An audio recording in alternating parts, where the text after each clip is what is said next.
Olá, bem-vindo ao podcast Páginas do Céu, a sua dose de reflexão cristã. Hoje nossa conversa vai mergulhar nas ideias de um livro que tem gerado bastante discussão, né? Igrejas que Calam Mulheres, do pastor Iago Martins. E o interessante, assim, é que ele escreve de dentro de uma perspectiva teológica conservadora. Ele mesmo se identifica como complementarista, aquela visão, né, que defende a liderança masculina na igreja, no lar. Mas, olha só, ao mesmo tempo, ele faz críticas bem diretas a como essa visão às vezes é distorcida na prática, em muitas comunidades. Exatamente, é isso mesmo. O autor não está argumentando contra o complementarismo em si, sabe? Mas sim contra o que ele enxerga como uma aplicação, assim, deturpada e por vezes até abusiva dessa doutrina. A crítica central é justamente essa, que essa distorção acaba na prática silenciando e até oprimindo mulheres. O que, contradiz a própria teologia que essas igrejas afirmam defender. Pois é, e aí que está um paradoxo que o livro parece explorar bem a fundo, né? Como que ambientes que pregam a dignidade da mulher, criada em imagem e semelhança de Deus, podem, na prática, acabar abafando as vozes delas, limitando a atuação.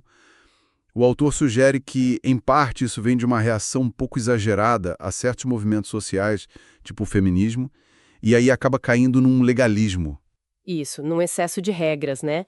Interpretações humanas que acabam sufocando a liberdade e os princípios bíblicos originais mesmo. Faz sentido. É um ponto crucial no livro. Ele detalha como interpretações, digamos, equivocadas sobre a criação, a queda, a própria ideia de submissão são usadas para justificar práticas bem problemáticas. Isso vai desde, negligência em casos de violência doméstica, onde se minimiza o sofrimento da mulher, sabe? Até a imposição de normas humanas sobre roupa, comportamento ou que ministérios elas podem ou não exercer. A tese dele é clara. Uma teologia mal aplicada abre a porta para esses abusos. Essa questão da liderança masculina que vira domínio e não serviço, isso é bem forte no livro, né? O autor parece que resgata Gênesis para lembrar que a mulher foi criada como auxiliadora idônea, uma aliada necessária, não uma figura inferior ou só subserviente. Como ele aborda, então, o conceito de submissão, que é tão central nesse debate todo? Olha, o Martins argumenta que o conceito bíblico de submissão, que deveria acontecer num contexto de amor, de respeito mútuo, de sacrifício especialmente por parte do líder, foi corrompido pelo pecado. O pecado, segundo ele, distorceu totalmente a dinâmica original. Aquela liderança que era para ser serviço virou tirania e o auxílio que era para ser parceria virou passividade forçada, um servilismo, entende? Entendo. Uma distorção completa. Completamente. A visão defendida no livro é que a submissão bíblica, a genuína, não anula a voz, não anula a inteligência, nem os dons das mulheres, de forma alguma. E, falando em dons, isso me leva a outro ponto.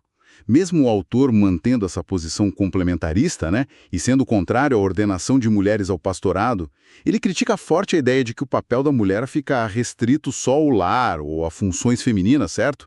Ele defende uma participação mais ativa delas na igreja. Sim, com certeza. E ele usa exemplos bíblicos para reforçar isso. Figuras como Febe, que Paulo menciona como diaconisa, e Priscila, que ensinou Apolo junto com Áquila, o marido dela, elas são citadas como prova de que as mulheres tinham, sim, papéis ministeriais essenciais visíveis na igreja primitiva. Exemplos claros, né? Claríssimos. O argumento é que a igreja hoje se enfraquece e talvez até desobedeça a Deus ao impedir que as mulheres usem plenamente os dons que o Espírito Santo dá para elas.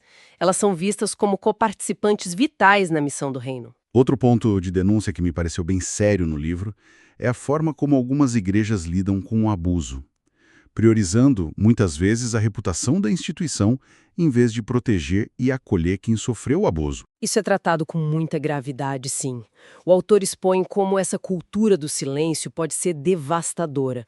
Ele critica, assim, a tendência de algumas lideranças de abafar casos de abuso. E às vezes usando uma teologia distorcida que chega a culpar a vítima ou a exigir uma submissão que acaba tolerando o pecado. É terrível. Nossa! A omissão pastoral nesses casos é vista como um erro gravíssimo. E isso se conecta de novo com a crítica ao legalismo, sabe? Aquela imposição de regras humanas sobre roupa, trabalho fora de casa e tal, coisas que criam fardos desnecessários e desviam o foco do que realmente importa no evangelho. Então, para a gente resumir um pouco a perspectiva do autor que o livro traz, Igrejas que Calam Mulheres funciona como um alerta interno, né? Um chamado à reflexão para o próprio meio conservador, é um apelo por uma fidelidade bíblica que não caia no legalismo e por uma prática do complementarismo que, em vez de oprimir, realmente valorize e libere as mulheres para servirem a Deus com seus dons. É isso. Perfeito. Exatamente isso. O livro não quer demolir o complementarismo na visão do autor, mas sim purificá-lo dessas distorções. Ele quer provocar um desconforto que sejam necessários, sabe? Apontando para a necessidade de correção, de saúde dentro das igrejas e deixa no ar uma questão fundamental, que vai além do livro em si. Como é que a gente pode, em qualquer comunidade de fé, equilibrar as convicções teológicas sobre papéis, sobre liderança, com reconhecimento genuíno, com a valorização plena das vozes, dos dons, das contribuições de todas as pessoas. Especialmente das mulheres, né? Fica essa reflexão. Uma reflexão muito importante mesmo. Obrigado por nos seguir e até o próximo episódio.